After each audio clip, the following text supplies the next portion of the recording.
उस समय गैया जो होती है वो दो मुखी हो जाती है, एक मुख तो सामने है, और जब जन्म देती है तो बछड़ा या बछिया उसका मुख जब बाहर आता है तो दो मुखी हो जाती है। ऐसी दो मुखी गैया की जब आप परिक्रमा करते हो तो पूरे ब्रह्मांड की परिक्रमा का फल प्राप्त होता है।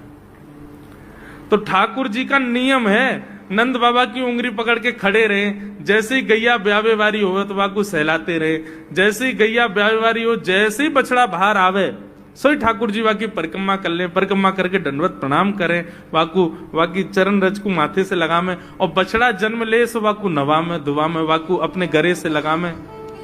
एक दिन ठाकुर जी जोर जोर से रोने लगे। बछड़ा जैसे ही जन्म लियो बछड़ा ने, ठाकुर जी रोने लगे।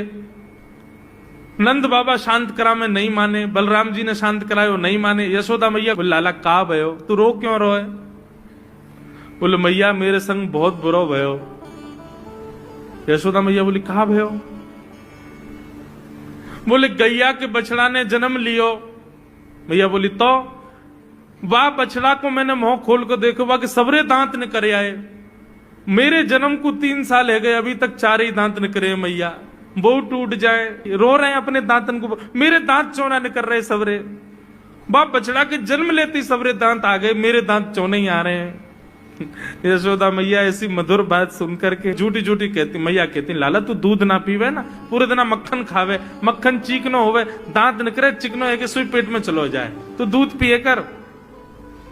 चोटी पकड़ के रोते मैया मेरी चोटी चौना भर रही। बलराम की चोटी देखो कैसी नागिन जैसी चोटी है वाकी, और मेरी चोटी कैसी है मैया, नेक सी पतरी सी। मैया बोल लाला तू दूध ना पीवे, दूध ते चोटी बढ़े। बलराम देखिए ऐसा जग भर के दूध पीवे। सो ठाकुर जी दूध को पात्र हाथ में ले में, अपनी चोटी खोल ले में, और फिर चोटी पकड़ करके दूध पी में, और दूध पीते पीते नापते रहे कितनी बड़ी भई की ना भई अभी।